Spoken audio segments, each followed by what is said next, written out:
राम राम सभी को। आज हम श्रीमद् भागवत गीता के 12वें अध्याय का पठन करेंगे। श्रीमद् भागवत गीता के 12वें अध्याय का महात्म्य। श्री महादेव जी कहते हैं, हे पार्वती, दक्षिण दिशा में कोल्हापुर नामक एक नगर है जो सब प्रकार के सुखों का आधार, सिद्ध महात्माओं का निवास स्थान तथा सिद्धि प्राप्ति का क्षेत्र है।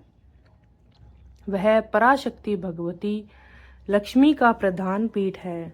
संपूर्ण देवता उनका सेवन करते हैं। वह पुराण प्रसिद्ध तीर्थ भोग एवं मोक्ष प्रदान करने वाला है। वहाँ करोड़ों तीर्थ और शिवलिंग है। रुद्र गया भी वही है। वह विशाल नगर लोगों में बहुत विख्यात है। एक दिन कोई युवक पुरुष उस नगर में आया। वह कहीं का राजकुमार था। उसके शरीर का रंग गोरा, नेत्र सुंदर, ग्रीवा शंख के समान, कंधे मोटे, छाती चौड़ी तथा भुजाएं बड़ी बड़ी थी। नगर में प्रवेश करके सब ओर महलों की शोभा निहारता हुआ वह देवेश्वरी महालक्ष्मी के दर्शनार्थ उत्कंठित हो मणिकंठ तीर्थ में गया। वहां स्नान करके उसने पितरों का तर्पण किया।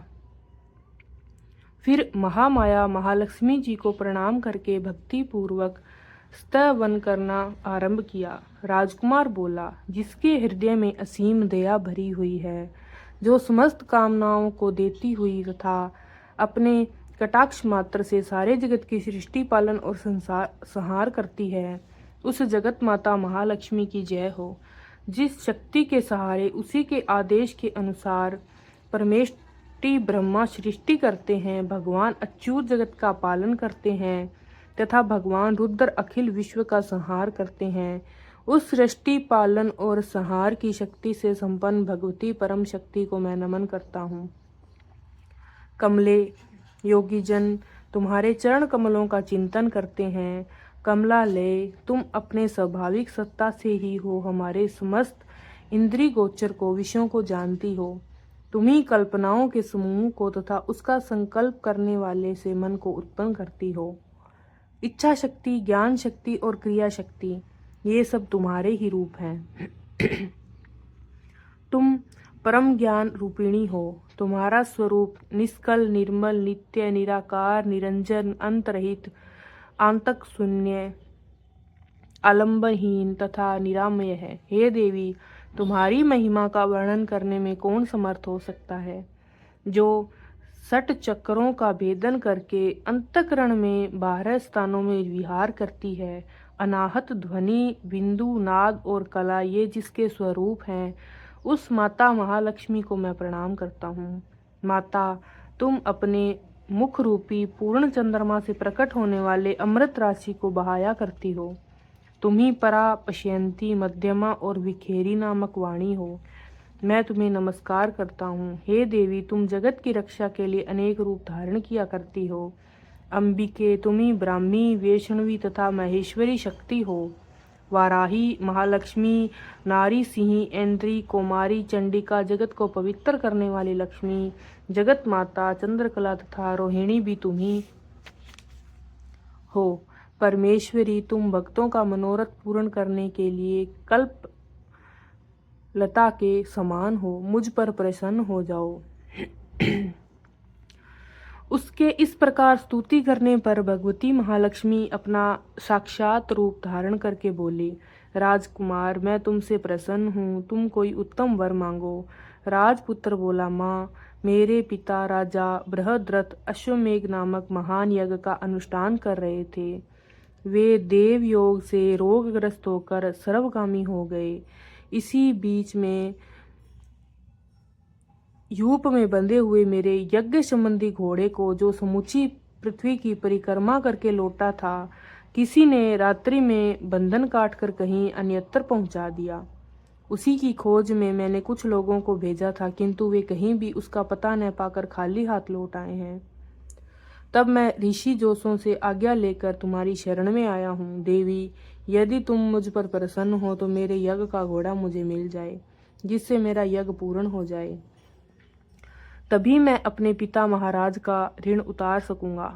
शरणागतों पर दया करने वाली जगत जननी लक्ष्मी, जिससे मेरा यज्ञ पूर्ण हो वह उपाय करो। भगवती लक्ष्मी जी ने कहा, राजकुमार, मेरे मंदिर के दरवाजे पर एक ब्राह्मण रहते हैं जो लोगों में सिद्ध समाधि के नाम से विख्यात हैं। वे मेरी आज्ञा से तुम्हारा सब काम पूरा कर देंगे। महालक्ष्मी के इस प्रकार कहने पर राजकुमार उस स्थान पर आए जहाँ सिद्ध समाधि रहते थे। उनके चरणों में प्रणाम करके राजकुमार चुपचाप हाथ जोड़कर खड़े हो गए। तब ब्राह्मण ने कहा, तुम्हें माताजी ने यहाँ भेजा है। अच्छा देखो, अब मैं तुम्हारा सारा अभिष्ट कार्य सिद्ध करता हूँ। यूं कहकर मंत्रवेता ब्राह्मण ने सब देवताओं को वहीं खींचा। राजकुमार ने देखा, उस समय सब देवता हाथ जोड़े थर थर कांपते हुए वहां उपस्थित हो गए। तब उन श्रेष्ठ ब्राह्मण ने समस्त देवताओं से कहा, देवगण, इस राजकुमार का अश्व जो यज्ञ के लिए निश्चित हो चुका था, रात में देवराज इंद्र ने चुराकर अन्यत्र पहुंचा दिया है। उसे शीघ्र ले आओ। तब देवताओं ने मुनि के कहने से यज्ञ का घोड़ा लाकर दे दिया। इसके बाद उन्होंने उन्हें जाने की आज्ञा दी। देवताओं का आकर्षण देखकर तथा खोए हुए अश्व को पाकर राजकुमार ने मुनि के चरणों में प्रणाम करके कहा, महर्षि, आपका यह सामर्थ्य आश्चर्यजनक है। आप ही ऐसा कार्य कर सकते हैं, दूसरा कोई नहीं। ब्राह्मण, मेरी प्रार्थना सुनिए। मेरे पिता राजा बृहद्रथ अश्वमेध यज्ञ का अनुष्ठान आरंभ करके देव योग से मृत्यु को प्राप्त हो गए हैं। अभी तक उनका शरीर तपाए हुए तेल में सुखाकर मैंने रख छोड़ा है। आप उन्हें पुनः जीवित कर दीजिए। यह सुनकर महामुनि ब्राह्मण ने किंचित मुस्कुराकर कहा, चलो, जहाँ यज्ञ मंडप में तुम्हारे पिता मौजूद है चलें। तब सिद्ध समाधि ने राजकुमार के साथ वहां जाकर जल अभिमंत्रित किया और उसे शव के मस्तक पर रखा। उसके रखते ही राजा सचेत होकर उठ बैठे। फिर उन्होंने ब्राह्मण को देखकर पूछा, धर्म स्वरूप आप कौन हैं? तब राजकुमार ने महाराज से पहले का सारा हाल कह सुनाया। राजा ने अपने को पुनः जीवन दान देने वाले ब्राह्मण को नमस्कार करके पूछा, ब्राह्मण, किस पुण्य से आपको यह अलौकिक शक्ति प्राप्त हुई है? उनके यों कहने पर ब्राह्मण ने मधुर वाणी से कहा, राजन, मैं प्रतिदिन आलस्य रहित होकर गीता के 12वें अध्याय का जप करता हूँ। उसी से मुझे यह शक्ति मिली है जिससे तुम्हें जीवन प्राप्त हुआ है। यह सुनकर ब्राह्मणों सहित राजा ने उन ब्रह्म ऋषि के गीता के 12वें अध्याय का अध्ययन किया। उसके महात्म्य से उन सबकी सद्गति हो गई।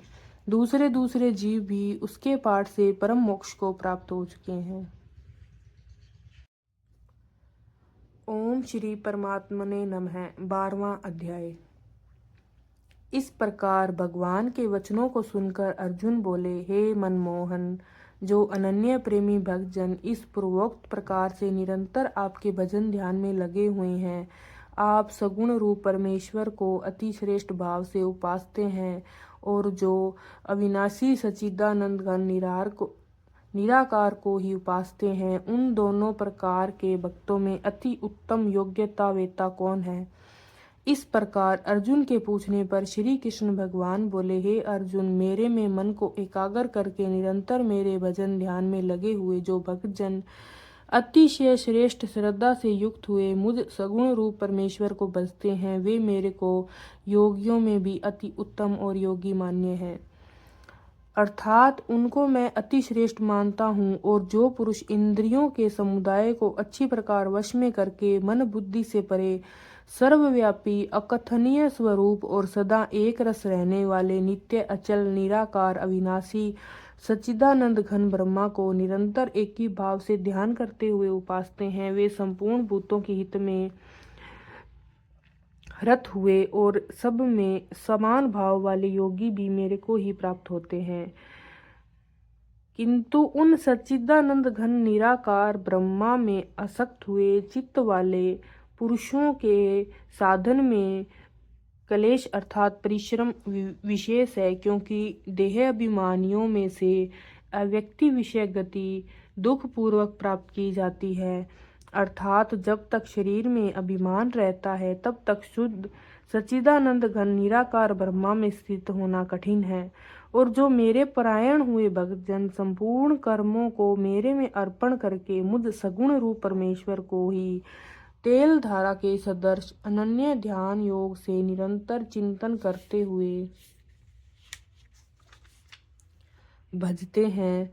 हे अर्जुन, उन मेरे में चित्त को लगाने वाले प्रेमी भक्तों का मैं शीघ्र ही मृत्यु रूप संसार से समुद्र से उद्धार करने वाला हूँ।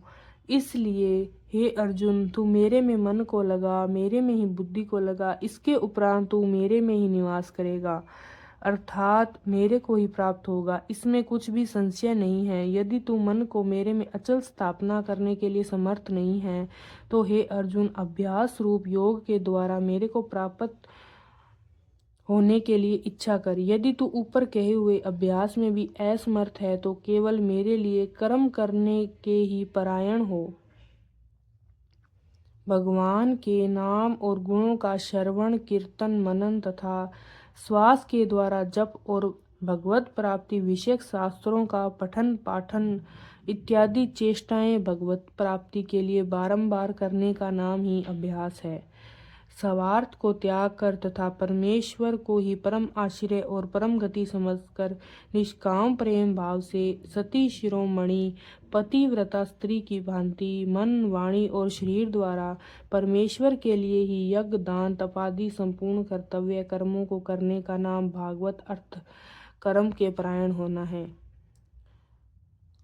इस प्रकार मेरे अर्थ कर्मों को करता हुआ भी मेरी प्राप्ति स्वरूप सिद्धि को ही प्राप्त होगा, और यदि इसको भी करने के लिए असमर्थ है तो जीते हुए मन वाला और मेरी प्राप्त रूपी योग के शरण हुआ सब कर्मों के फल को मेरे लिए त्याग कर, क्योंकि मर्म को न जानकर किए हुए अभ्यास का परोक्ष ज्ञान ही श्रेष्ठ है, और परोक्ष ज्ञान से मुझे परमेश्वर के स्वरूप का ध्यान श्रेष्ठ है, तथा ध्यान से ही सब कर्मों का फल मेरे लिए त्याग करना श्रेष्ठ है, और त्याग से ही तत्काल ही परम शांति होती है। इस प्रकार शांति को प्राप्त हुआ जो पुरुष सब भूतों में द्वेष भाव से रहित एवं स्वार्थ रहित, सबका प्रेमी और हेतु रहित दयालु है, सुनने से और शास्त्र पठन करने से परमेश्वर के स्वरूप का जो अनुमान होता है उसी का नाम परोक्ष ज्ञान है। केवल भगवत अर्थ कर्म करने वाले पुरुष का भगवत में प्रेम और श्रद्धा तथा भगवत का चिंतन भी बना रहता है, इसलिए ध्यान से कर्म फल का त्याग श्रेष्ठ कहा गया है। तथा ममता से रहित एवं अहंकार से रहित, सुख दुखों की प्राप्ति में सम और क्षमावान और अर्थात अपराध करने वाले भी अभय देने वाला है, तथा जो ध्यान योग में युक्त हुआ निरंतर लाभ हानि में संतुष्ट है, तथा मन और इंद्रियों सहित शरीर को वश में किए हुए मेरे में दृढ़ निश्चय वाला है, वह मेरे में अर्पण किए हुए मन बुद्धि वाला मेरा भक्त मेरे को प्रिय है।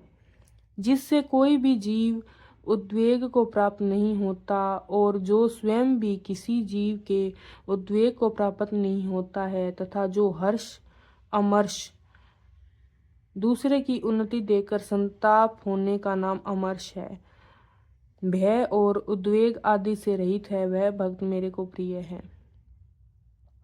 जो पुरुष आकांक्षा से रहित तथा बाहर भीतर से शुद्ध और चतुर है, अर्थात जिस काम के लिए आया था उसको पूरा कर चुका है एवं पक्षपात से रहित और दुखों से छूटा हुआ है, वह सर्व आरंभों का त्यागी, अर्थात मन, वाणी और शरीर द्वारा प्रारब्ध से होने वाले संपूर्ण स्वाभाविक कर्मों के कर्तापन के अभिमान का त्यागी मेरा भक्त मेरे को प्रिय है। जो न कभी हर्षित होता है, न द्वेष करता है, न सोच करता है, न कामना करता है, तथा शुभ अशुभ संपूर्ण कर्मों के फल का त्यागी है, वह भक्ति युक्त पुरुष मेरे को प्रिय है।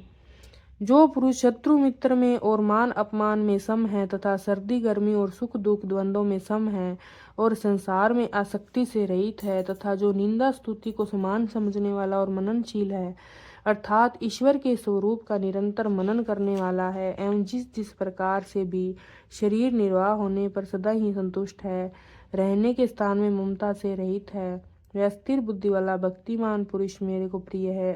और जो मेरे परायण हुए, अर्थात मेरे को परम आश्रय और परम गति एवं सबका आत्म स्वरूप और सबसे परे परम पूज्य समझकर विशुद्ध प्रेम से मेरी प्राप्ति के लिए तत्पर हुए श्रद्धा युक्त वेद शास्त्र महात्मा और गुरुजनों के तथा परमेश्वर के वचनों में प्रत्यक्ष के सुदृढ़ विश्वास का नाम श्रद्धा है।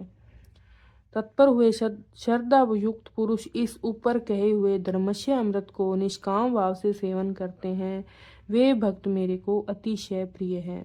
इति श्रीमद् भागवत गीता रूपी उपनिषद एवं ब्रह्म विद्या तथा योग शास्त्र विषयक श्री कृष्ण और अर्जुन के संवाद में भक्ति योग नामक 12वां अध्याय।